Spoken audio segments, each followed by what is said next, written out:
Hey guys, Tomboy61, and today we are in the Leone for a very special reason. Uh, Wargaming has revealed not only the next campaign ship, but also the next Global XP Destroyer.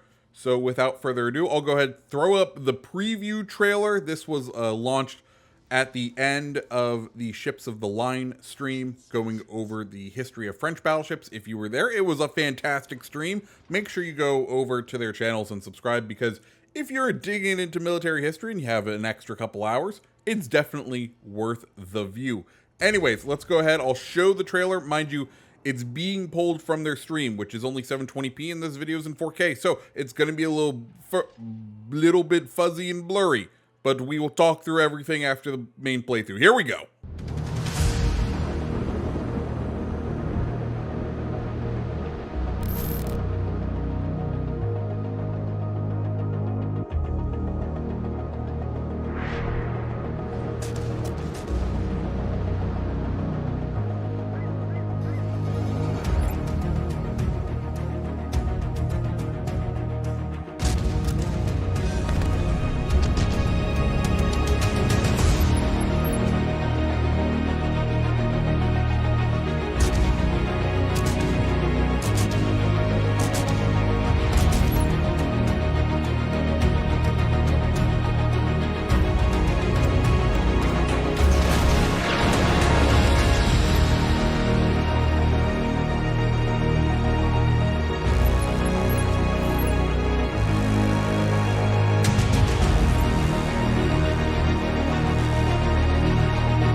So there we go. What do you guys think? I know I am now officially excited for this next campaign. 2 different Tier 7 destroyers. What we've been pretty much asking for. Let's go ahead and run down the stats in case those came through a little too quickly. The ZF6, the German destroyer, 17,000 hit points with armor thickness between 6 and 20 millimeters. It has 3 one-barreled and 1 two-barreled gun that are 128 millimeters.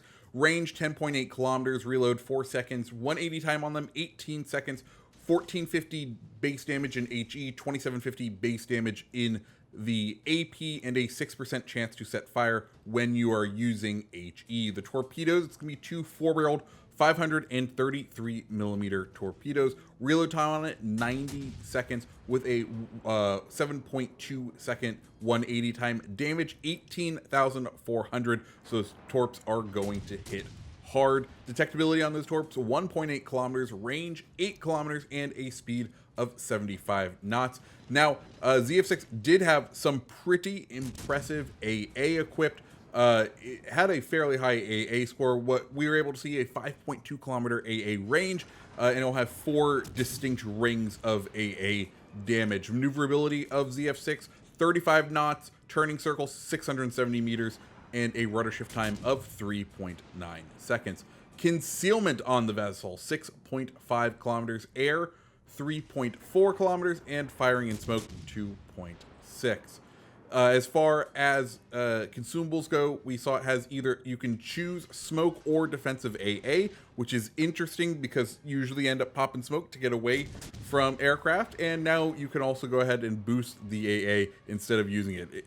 Interesting, we will see just how effective it is overall. I, for one, am looking forward to playing around with the ship. Also, it gets a speed boost, and a reload booster. So really has pretty much everything you would want in a destroyer. I'm very much looking forward to ZF6. Notably, though, no sonar, which is usually a distinguishing factor, a distinguishing feature of German boats. So I don't know if it's going to feel slightly odd playing as a German destroyer captain without your trusty sonar and smoke combo, because that is what makes those ships so deadly. It's what makes them, it's their defining characteristic, and we will not have that with this ship. But we will see how it plays. That's the whole point. If you want to see how it plays, we will have a review up on this channel within the opening days of the update. So make sure you hit that subscribe button and the little bell notification so you are one of the first to know when that goes live. The other ship announced, Paolo Emilio. This one not going to be the campaign ship, but for global experience. We don't know the cost yet, but I'm pretty sure we can all guess it's a tier 7. 750,000 GXP is what you should need to be saving up in your piggy bank right now. Hopefully, Wargaming gives it to me as a loaner, so I can do a review on it, because the GXP bank is currently empty, or it only has 100,000 GXP in it currently for me. So I will definitely need a loaner, or if they just want to give me all the GXP, I'll take it. Anyways, let's go ahead and run down the stats of the Paolo Emilio. Hit points 24,400, which is nice and beefy. It's pretty much cruiser territory. Armor between 6 and 60 millimeters. Artillery, 4 two-barreled 135 millimeter guns with a range of 11.4 kilometers. Reload time at 10.4 seconds. 180 on those guns, 18 seconds. HE damage 1950 with a 9% chance to set fire.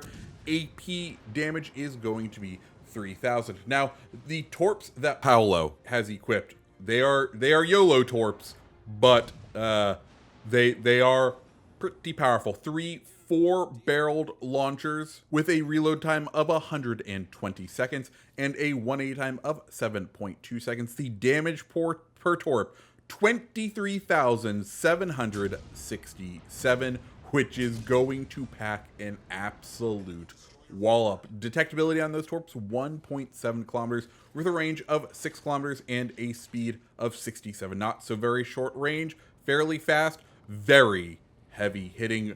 4 kilometer AA range with 3 circles of damage. We will see what damage it actually does. Maneuverability, top speed of the ship, 43.5 knots. Turning radius, 810 meters in a rudder shift time of 5.3 seconds. Concealment, 7 kilometers by sea, 3.7 kilometers by air, and 2.9 when firing and smoke.